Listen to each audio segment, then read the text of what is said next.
Our current mayor of London has failed our communities and our younger generations by slashing budgets and breaking his promises. And I'm going to talk about the detail because when he was elected in 2016, he pledged to, quote, invest in and protect youth services in London right now. This was 5 years ago. Instead, he's cut spending, he's closed our youth centers, and he is creating what is called a quote unquote lost generation. It's unacceptable, and I'm going to go into the details. Second, I want to show you the impact of his broken promises, and that includes an increase in youth crime. Recently, the 100th teenager was murdered on his watch. This is unacceptable, and it's getting worse every year he's in power. Do you want 3 more years of that? I think we know the answer. Next, we've seen higher youth unemployment, and we've seen a mental health crisis for our children. Lastly, I want to give you my solution to community crisis. I have a solution, and that is this. You have to understand that an effective community requires 5 things. First of all, it requires people that want to help. Secondly, you need people who need the help. Thirdly, you need infrastructure. Fourthly, you need communication. And fifthly, you need cash. I have a solution for all 5 of those things in a way where we can open community centers, give our youth real options, and turn this city around and take it into the future. I'm super excited to share these ideas with you, and I want to hear from you.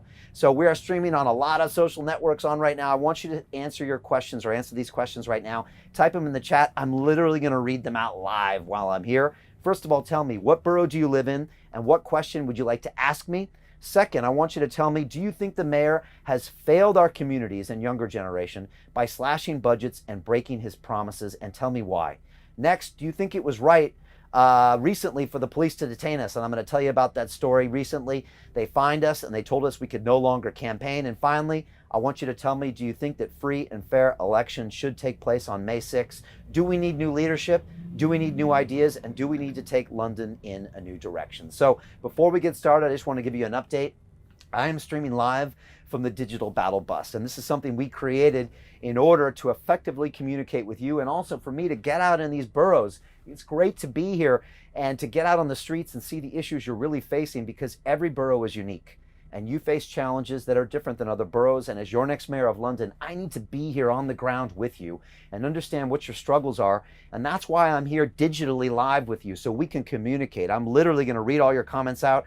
I'm going to be replying. This is a new way of doing politics. This is leaders that are accountable to the citizens, and that's what I want to talk about today. Unfortunately, on Sunday this past week, I was out actually in the street talking to my phone, doing one of my vlogs. You've seen me, I was doing this out on the streets. And suddenly I was surrounded by 10 police officers from the City of London Police. They arrived in 5 police vans, and they stopped me and they said that I was not allowed to campaign right now, which seemed very strange to me. They stopped me, they detained me, they fined me and my crew, and they banned us from campaigning. And we think that this is a fundamental violation of your democratic right. This is the birthplace of democracy, and yet free and fair elections cannot take place if you don't know who your candidates are. And I said to the officer, and you can watch the video, it's gone viral, it's been watched hundreds of thousands of times. This story was reported by the BBC, by the Daily Mail, and news organizations all around the world. I said to the officer, this seems politically motivated.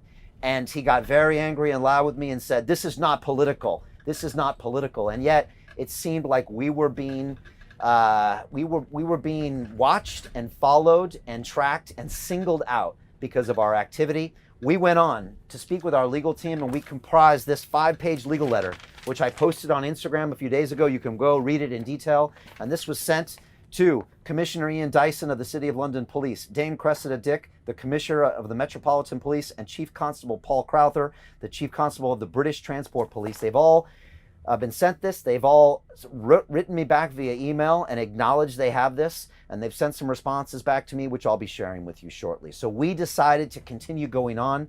Again, we are doing this in 100% COVID secure manner. This bus has an antiviral fog put throughout the whole structure every night.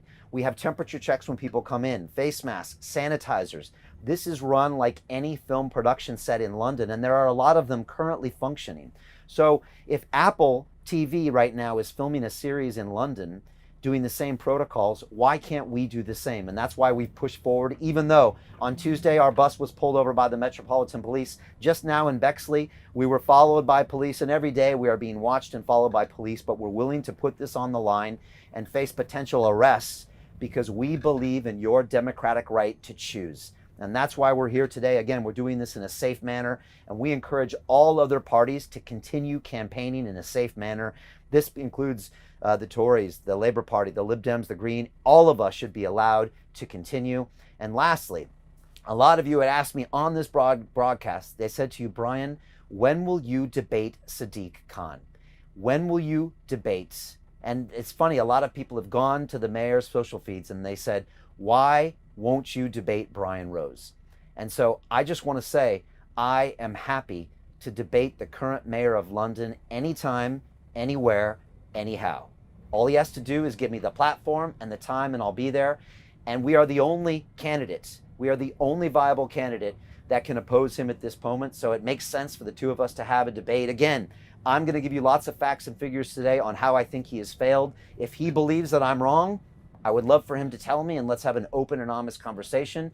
You, the voter, can watch, and then you can make your decision. That would make me happy. At least the democratic process is respected. So I challenge you, Mr. Mayor, to a debate. Your format, your place, your time. We are ready and waiting for your response.